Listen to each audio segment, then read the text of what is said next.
Before we start, just a quick reminder to hit that subscribe button. Only 2% are subscribed. At 1,000 subscribers, I'll be posting a special video. I open the DNA email with one finger and no caution. The subject line says my results are ready and my chest tightens. For a second I almost close it again and pretend I never saw it. Instead I click through and watch the page load way too slowly. My name is Alex, I am 24 and very stupidly curious. I thought this whole thing would be a fun distraction and nothing more. My grandparents paid for the kits and kept calling it science entertainment. Now I stare at the screen and feel like I just pulled a pin. The site shows a little dashboard and a bright button with family. I hit it fast because I want the quick punchline, not charts. My sister's name appears first on the list and my throat relaxes a little.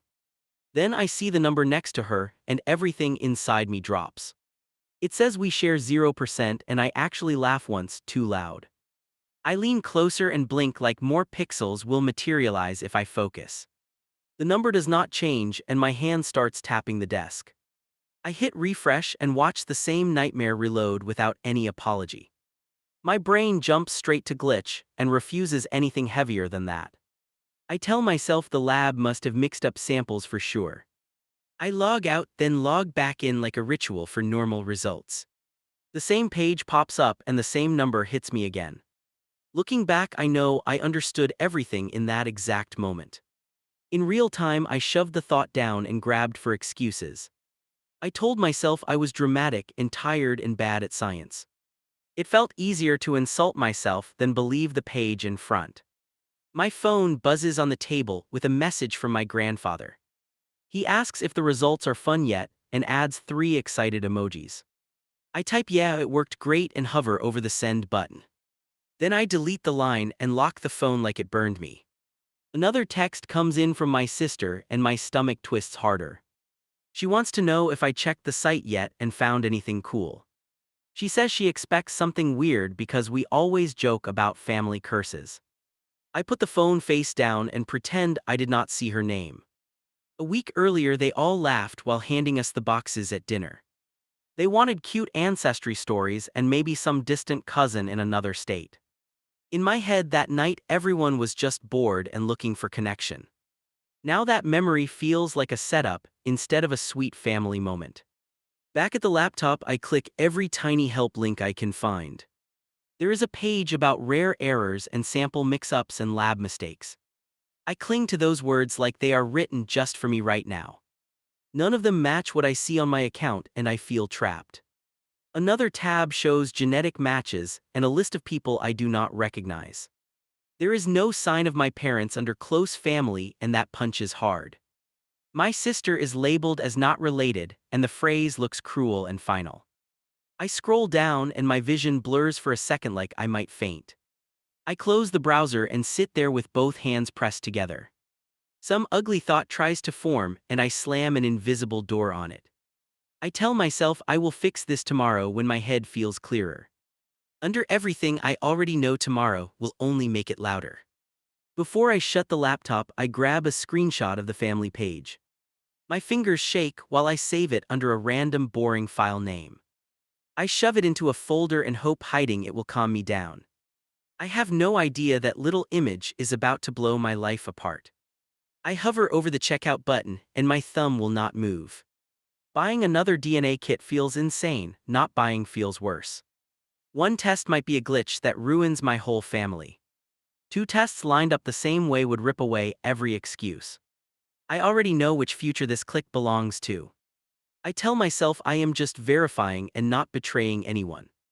That sounds noble in my head and still feels like a weak lie. If I am wrong, I will delete everything and never mention it. If the second report matches the first, denial disappears forever. My hand finally drops and the order confirmation flashes before I breathe. The package shows up faster than I expect and my stomach flips. My sister spots it on the counter and raises one eyebrow at me. Another science experiment, she taps the box like it owes her answers. I shrug and joke about an upgraded service with more detailed results. She grins and says she wants in if this version promises weird secrets. We sit at the kitchen table and crack open the fresh kit.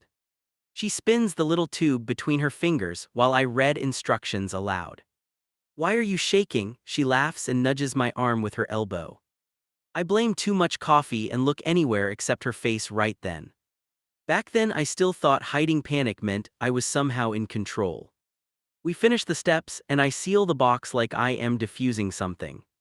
My sister snaps a photo of the tracking number and tells me to relax. She bets the company will just confirm we are boring and average again. I force a smile and tell her this one might surprise us a little. Even while I joke, I count every day this test will hang over me. Once it ships out, I start refreshing the status page every few hours. There is a tiny progress bar and I study it like sacred text now. I pretend to do other things, yet my brain sits in that browser. There is before this kit and after this kit and nothing in between. I already feel the ground shifting even before anything official arrives. When the email finally lands, my chest seizes like someone hit an internal switch. I close the door to my room and sit directly in front of it. For a full minute, I just stare at the notification without touching anything. Then I open the site and type my password wrong 3 times in a row. The page loads and my stomach bottoms out before I even see the numbers. The new report shows the same brutal line beside my sister's name again. No shared segments, no family match, no comfortable explanation left on the screen. My brain tries to rewrite the words into something harmless and fails completely. I zoom in as if tiny letters will crawl out and fix the verdict. They do not move and I feel something old and solid inside me crack. I start searching the company help center for bugs and sample mix-ups. Every answer tells me the same thing in polite corporate language that stings. I jump to random discussion boards where strangers argue about similar impossible results online. Some mention secret adoptions and hospital mistakes and family lies that lasted decades. Reading those threads feels like staring into a hallway that leads straight into my house. My phone lights up right then with a message from my sister again. "Did our new tests drop yet or are we still mysterious?" the text reads. I type halfway through a casual reply and erase it with one swipe. I tell her results are still processing and hit send without breathing for seconds. Immediately guilt slams into me because I have never lied to her like this. A few minutes later she starts calling and my pulse spikes even higher. I watch the screen buzz across the desk and let it go to voicemail. My whole body leans toward picking up while my hand stays glued down. By the third missed call I know this silence is going to cost something. I flip the phone over face down and stare only at the computer. I am still on the results page when my mother walks past my door. She knocks once and pushes it open before I can minimize anything important. "Hey, what are you working on?" Her voice sounds casual yet her eyes narrow. The monitor faces her directly and the words about my sister sit in bold. Her smile fades so fast, the air in the room thins. "Alex, what is that?" She steps closer and I instinctively drag the mouse away. My hand blocks part of the screen, yet she has already read enough. I mumble that it is nothing serious and just some online error or whatever. She reaches around my shoulder and moves the cursor with a quick, firm motion. The page scrolls down and she takes in every line without saying another word. Her fingers tighten on the back of my chair while she keeps reading silently. She does not blink much and her breathing starts to sound uneven behind me. For a second I think she might actually faint right onto my shoulder. Instead she straightens up and lets go of the chair with a small shake. "Go get your father right now," is all she manages before my legs start moving. I yank open the garage door and almost crash into my father. He jumps back, phone dropping into his pocket in one quick move. "Mom wants you now," my voice comes out rough and higher. He studies my face for 2 long seconds like he already knows. When he walks past me toward the hallway, I follow without breathing. By the time we reach my room, my mother has not moved. She stands beside my chair with one hand gripping the back. The laptop sits open on the desk, results page still front and center. My father steps in, stops, and starts rubbing his jaw like it hurts. "Close the door," her voice sounds clipped enough to slice through steel. My sister appears in the hallway before I can move my hand. "What's going on?" She peeks around my father, eyebrows drawn together. Out, my mother does not look at her, just points down the hall. Why, did someone die or something? My sister forces a quick laugh. Please go to your room. The word please lands like a warning siren. The door shuts behind my sister, and the house turns weirdly quiet. I can still hear faint music from her room, but it feels distant. My parents stay standing, like sitting might make this real and permanent. No one talks for a few seconds, which somehow feels worse than shouting.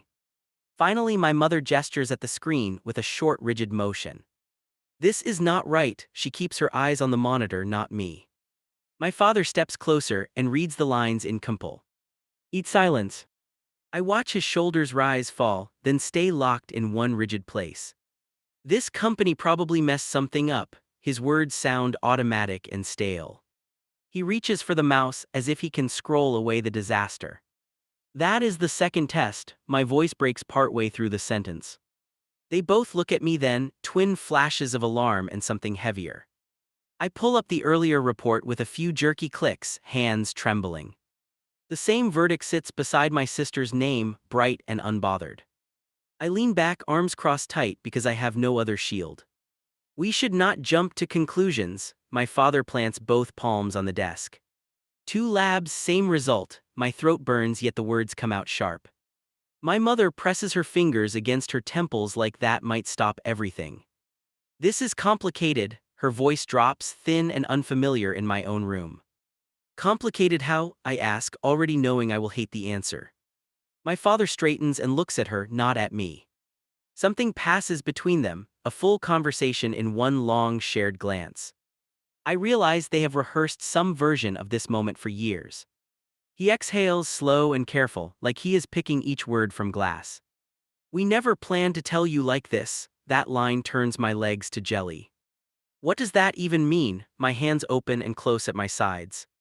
If this is about paperwork or some weird database issue, just say it. I keep tossing out softer possibilities, even while my chest feels crushed. They let me talk myself in circles until the room spins more. Finally, my mother lowers her hand and turns fully toward me. You are our child. The sentence lands heavy and almost loving at once. That does not answer anything. My laugh cracks, ugly and humorless. There is a difference between raising someone and sharing biology. I hate how clinical that word sounds, how adult my voice suddenly feels. My mother flinches like I slapped her, then steps back toward the wall. My father moves around the chair and kneels, one knee popping. I remember thinking he was about to fix a loose screw or something. Old reflex, I guess, expecting him to repair things with tools and patience. He rests his hand on the armrest, not touching me, just close. When you were born, we were not there yet. The ground inside me shifts. Everything goes strangely sharp then, like the air has edges now. I hear the faint thump of my sister's music through the wall, steady. I hear a car outside, distant, like another world moving without us. Inside the room, time narrows to my father's mouth, forming each phrase. We adopted you when you were a baby. The word adopted detonates in my skull. Here is the part where people expect tears and maybe some big hug. What actually happens is my body goes cold from neck to ankles. My heart races, but the rest of me feels nailed to the chair. I stare at him and hear my own voice saying, "You are kidding." He does not answer this time, he just keeps his hand near mine. My mother slides down onto the end of the bed without grace. Her shoulders curl in, the way they did after funerals or bad news. I wanted to tell you on your 18th birthday, her words come out raw. Then I wanted to wait until after college so you felt stable. Every excuse piles up into one long admission that trust came last. You both knew through everything. My mind flashes through random childhood moments. Doctor visits, school forms, parent meetings, little spaces where truth could appear. You looked at me and never once mentioned I came from someone else. I am aware I sound like an accusation machine, but I cannot stop. If the test never showed this, would you ever have told me? That question hangs there, heavy enough that no one inhales for a beat. My father opens his mouth, closes it, then looks over at my mother. She wipes her face with the back of her hand, slow and shaky. We promised someone we would wait until the time felt right. Her voice cracks on the word promised, and that single word hooks me. Promised who? My chair scrapes against the floor as I stand up. My pulse pounds in my ears and my palms feel damp and useless. They share another glance and I feel rage coil tight in my ribs. You already took my history, do not take the explanation too. My father finally stops avoiding my eyes and answers. Your grandparents know everything. His tone drops lower than I have heard. They arranged the adoption. They were there when you came into our lives. The room tilts just a little, like someone nudged reality off center. I lean on the desk to steady myself, fingers digging into the edge. My grandparents wanted a cute DNA surprise, knowing this landmine existed. In hindsight, that detail alone should have broken my brain right away. Back then, I just felt this strange mix of betrayal and dumb disbelief. I kept waiting for someone to yell surprise and reveal a twist. D prank. No one does. They sit there, eyes red, watching me come apart. I realize the next conversation will not be in this house at all. My grandfather opens the front door before my father can knock. He fills the doorway, one hand on the frame like he needs support. Behind him, my grandmother hovers, fingers twisted in the edge of her sweater. No one says hello, we just stand there in a strange staring contest. I realize this is the first time I do not feel like family here. Come in, his voice sounds rough like he already spent it arguing. My parents step inside first, leaving me in the entry for a beat. I cross the threshold last, which feels symbolic in a way I dislike. My grandmother reaches out like she might hug me, then lets her hand drop. That tiny aborted gesture hits harder than any speech. We move into the living room and everyone stays standing. My grandfather walks to the middle of the carpet and turns toward us. He looks older than last week, which should not be possible. They told you, it is not a question, more like a surrender. I nod once because words feel too heavy to carry. My grandmother's eyes shine, and she presses her palm to her mouth. Oh honey, the sound comes out thin and almost breaks on the last syllable. I take one step back before she can close the distance between us. Please don't call me that right now, my voice surprises even me. Her hand falls to her side like I just slapped it away. My parents stay by the wall, not quite on my side or theirs. For the first time, I notice them as one group facing me. That realization stings in a way I am not ready to examine. How long have you all known? I ask, scanning each face. Nobody rushes to answer, which tells me everything and nothing. My grandfather clears his throat and looks at the carpet between us. From the beginning, his shoulders sag as the words finally leave. He does not dress it up or try to soften it at all. We were there when they brought you home from the hospital. The phrase "brought you home" makes my ribs feel too tight. So 4 people knew exactly who I was not, my voice climbs. And for more than 20 years you just went along with it. I hear myself sharp and cruel, and part of me does not care. My grandmother shakes her head, tears rolling faster than she can wipe. We did not go along, we tried our best. That line almost makes me laugh. Your best included a fun genetics game night, I gesture toward all of them. You handed me a test like a party favor, knowing it might explode. The words come out louder than I intend, echoing in the quiet space. My father winces and my mother closes her eyes for a second. That is the only apology I see right then. My grandfather rubs his forehead and takes a steadying breath. We hoped it would confirm everything and give you extra relatives online. He gives this weak shrug, like that explains how insane this sounds. We were not ready for that result, we misjudged the risk. Hearing him call my entire identity a miscalculated risk makes my stomach twist. Who is she? I cut in before he can keep circling. I am done with vague remorse, I want names and decisions. The woman who had me, who placed me with all of you. I do not say mother because that word feels occupied in my head. Silence stretches for 3 long heartbeats before my grandmother answers. She was a girl from our church youth group, her eyes stare past me. Quiet, smart, always helping out in the nursery, she smiles faintly then stops. Then one year she vanished from services and nobody knew why. My grandfather glances at her, then at me like he is editing details. When she finally reached out to us, she was already pregnant. He walks to the sideboard and opens the top drawer slowly. My pulse spikes because I know whatever he pulls out will change everything. He brings back an envelope worn at the corners, my name across the front. He places it on the coffee table like it weighs more than it should. I stare at my own handwriting from someone I have never met. She wrote this after she signed the release forms. He nods at the envelope. Back then, we did not think it was right to hand it over. The back then lands with a thud that makes my jaw clench. So you kept it in a drawer, next to napkins and batteries. I picture my entire origin story stored beside random junk and feel nauseous. My grandmother flinches at that image, which tells me I am not far off. We meant to give it to you at the right moment. Her voice wobbles on right, like even she does not believe that. There was always some excuse, school, work, holidays, you seemed content. She says content like it was a shield against the truth. She asked one thing, my grandfather's tone drops lower, more controlled now. She wanted you raised by people who could give you stability. He glances at my parents, then at me, as if tallying up the promise. We oved your mom and dad, we knew they would follow through.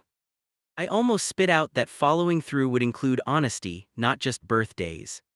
I do not, because another question has sunk its claws into me. Does she know I know now? I tap the letter with one finger.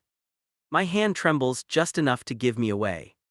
My grandmother nods once, a tiny sharp movement, hands folded tight. She contacted us again this year. That sentence shifts the ground under us. Why now? It comes out faster than I intend, practically over her words. My grandfather looks at the window, then back at me, jaw working. Her health is not good anymore. He chooses each word like it burns. She wanted to be sure you heard the truth while she could confirm it.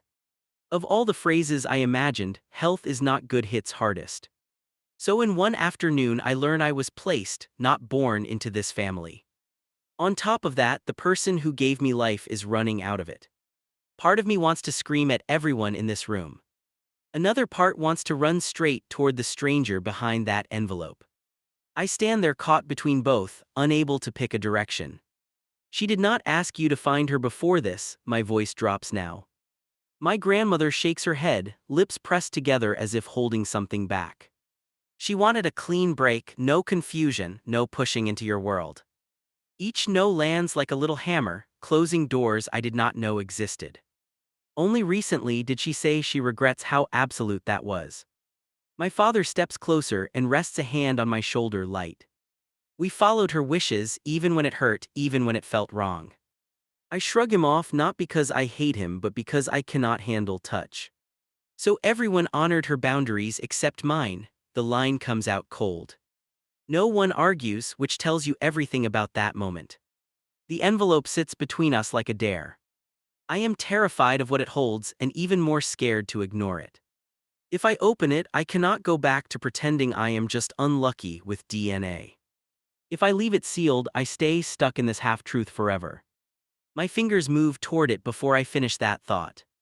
You do not have to read it here, my grandmother's voice softens, almost pleading. You can take it home, think about it, wait until you feel steady. My grandfather nods, backing her up with a tight look over my shoulder. They want time, space, anything to delay the next tidal wave. They still think this can be managed like a normal family argument. I slide my thumb under the flap anyway and tear it open. Paper rustles loud in the quiet room, louder than footsteps or breathing. My hands shake so much I almost drop the pages on the floor. I catch them and start scanning the first line without sitting. Her words hit me before I am ready to process them. To the child I never got to keep, I read under my breath. My throat closes around the last word and I swallow hard. I skip down the page, catching fragments about fear and pressure and regret. She mentions leaving town and signing forms she did not fully understand. She calls me hers and not hers in the same sentence. Near the end, one paragraph makes my vision blur. If you ever learn about me, I want you to know I never forgot you. She writes that she checks a certain date every year and wonders. She admits she is ill now and may not have much time left. If you want to find me, your grandparents know how. That line locks onto me. I lower the letter and realize everyone is watching my face. My parents look like they are bracing for a verdict they cannot predict. My grandparents stand shoulder to shoulder, united for once instead of divided. I am holding proof that my life started with other people and choices. For the first time, the question is not who I am, but what I do next. My sister pushes my door open without knocking and slips inside. She does not turn on the light, just drops down on the floor. Her back leans against the bed frame, knees pulled up to her chest. "Do you want me to leave?" Her voice is quiet, not dramatic. I stare at the ceiling and realize she is more scared than I am. "No," the word comes out before I think, rough and tired. She exhales long, like she has been holding her breath all day. "Good, because I am not going anywhere, adoption plot twist or not." She nudges my foot with her hand like she always does when I sulk. Normally that makes me laugh, tonight it just keeps me from freezing. "Are you mad at me?" She twists a loose thread on her sleeve. "For what?" Existing, I shift so I can actually see her face. "For not knowing, for being the real one." The last part barely escapes. That hits something raw I did not know I had. "I am not mad at you, I am mad at the committee." She snorts at that, one short involuntary laugh that almost sounds wrong. "The committee," she repeats, wiping under her eyes with her wrist. "Parents, grandparents, mystery church lady, whoa. Ver signed up for this secret club." Hearing her put them all on one side of the line steadies me a little. At least I am not the only one who sees it this way. "What if you had never taken that stupid test?" She stares at the rug. "Would you have wanted to stay ignorant forever?" That question lands hard because I have asked myself the same thing already. "I thought I did," I answer, then shake my head. Now I think I just wanted everyone else to deal with the truth first. She sits up straighter, spine pressing into the wooden frame. "So what are you going to do about her?" I know exactly who she means, though she never uses the word mother either. "I talked tough at their place," I admit, "but I am terrified to meet her." Saying it out loud makes my ribs feel less crushed. "I am terrified too," my sister says, for a different reason. She picks at the hem of her shirt, eyes fixed on her hands. "What if you meet her and think, wow, this is my actual family?" She laughs once sharp, and then I am just the roommate from childhood. That image hits me harder than anything my grandparents confessed. "Look at me," I swing my legs off the bed and face her. "You know every embarrassing thing I have ever done. You watched me fail my driver's test 3 times and still cheered. You are the only person who knows I cried at that dumb cartoon movie. Nobody else is taking that resume from you." She wipes her nose and gives me a weak grin. That speech was almost sweet, kinda ruined it with the movie part. "Yeah, well, you are stuck with a sensitive brother who fails exams. You think I am giving up the only person who hates the same relatives as me." We both laugh, and that sound cracks the pressure in the room. We sit there trading quick memories like cards on a table. She reminds me of the time we tried to bake a cake and nearly set off alarms. I bring up the night we slept in the hallway during a thunderstorm. They are small stories, but they belong only to us.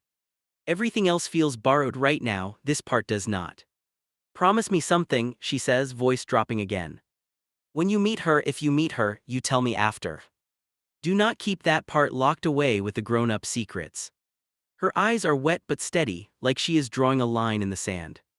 I nod because whatever happens next, I want her on my side. Fast forward a week and I am staring at a clipboard in a waiting room. There is a line that asks reason for visit and my pen hesitates. Writing the full story in that tiny box would take hours. I settle on family issues and instantly feel stupid and small. The truth is bigger than that, but I am not ready to spell it out. The therapist calls my name and I follow her into a small office. She gestures to a chair, then sits across from me with a notebook. "So what brought you in?" she asks, calm but not robotic. I stare at the carpet between us and decide to jump straight off the cliff. My grandparents helped hide the fact that I am adopted, and a website told me. Hearing that sentence in one breath almost knocks me back. She does not gasp or rush in with comfort or outrage. She just tilts her head slightly, like she is lining up puzzle pieces. "What part of that story hurts the worst right now?" she asks. "Not ever, not in theory right now, that wording matters." I think about the letter, the test, the meeting in the living room. I think about my grandparents calling this whole thing entertainment. I think about my parents watching me open a note they hid for decades. The lying, I say finally, voice low, the part where everyone agreed to it. The room stays quiet enough that I can hear my own heartbeat. We spend the rest of the hour walking through that word. I explain how every memory now has a glitch in the corner. She pushes me to separate intention from impact, which feels annoyingly reasonable. I admit that some part of me understands they were scared and clumsy. Another part still wants to throw that DNA kit through a window. By the end, I am exhausted and weirdly lighter at the same time. She asks if I want to come back, and I say yes before doubting it. Outside, my parents wait in the car, hands folded too neatly in their laps. So, my father starts, then catches himself, eyes flicking to me. It was a start, I answer, and for once that feels honest. At home that night, I open the testing site again and scroll. There is a list of relatives the software thinks I should message. One name is marked as very close, no shared last name anywhere. I click the profile and see a short bio and a city across the country. My hands sweat just hovering over the message button. I draft 3 completely different introductions and erase them all. Finally, I type, "Hi, I think we might share a relative long story." I add, "I recently learned I was adopted," and your name popped up. I ask if they know a woman who placed a baby around my birth year. My finger shakes as I hit send, like I just launched a flare. For 2 days nothing happens, and I almost convince myself to ignore it. Then a reply pings my phone while I am brushing my teeth. "I think you are talking about my sister," the message reads. "I have been hoping you would reach out since she told me about you." My knees go weak enough that I have to sit down on the edge of the tub. We exchange a few short messages, careful and polite and loaded. They confirm details from the letter that no one else could know. They tell me she is in and out of the hospital, energy limited. "If you want to talk to her, we can set up a call," they write. I stare at that line so long my eyes start to sting. That night I sit on my bed with the phone on speaker. My sister is on the floor again, hugging a pillow like before. My parents hover in the hallway, pretending not to listen. The phone rings once, twice, 3 times, then a soft voice answers. "Hello," she says, and every cell in my body recognizes something. "Hi," I say, and my mouth goes dry. "This is your kid." The word feels strange on my tongue, half true and half borrowed. There is a pause, then a small shaky laugh on the other end. "I did not know if you would ever want to talk to me." Hearing her admit that breaks something and fixes something all at once. We do not dive into deep history, we keep it simple and real. She tells me she loved math and hated gym class like I did. I tell her I also dodge phone calls and overthink every decision. We both keep circling the big stuff without smashing straight through. When she apologizes, it comes out quiet, like she has practiced it alone. "I thought I was doing what was best," she says between breaths. "I was young and scared, and your grandparents promised you would be loved." Part of me wants to shout that love without truth is half built. Another part hears the machines in the background and swallows the anger. I settle on, "I am still figuring out how I feel, but I am glad you are here." We talk until her voice fades and the call has to end. She promises to write if she has the strength, and I say I will too. When the line clicks off, the room feels huge and small at the same time. My sister wipes her face with her sleeve, then climbs up beside me. Neither of us speaks, but we do not need words for that moment. Weeks pass and my life turns into a weird merge lane.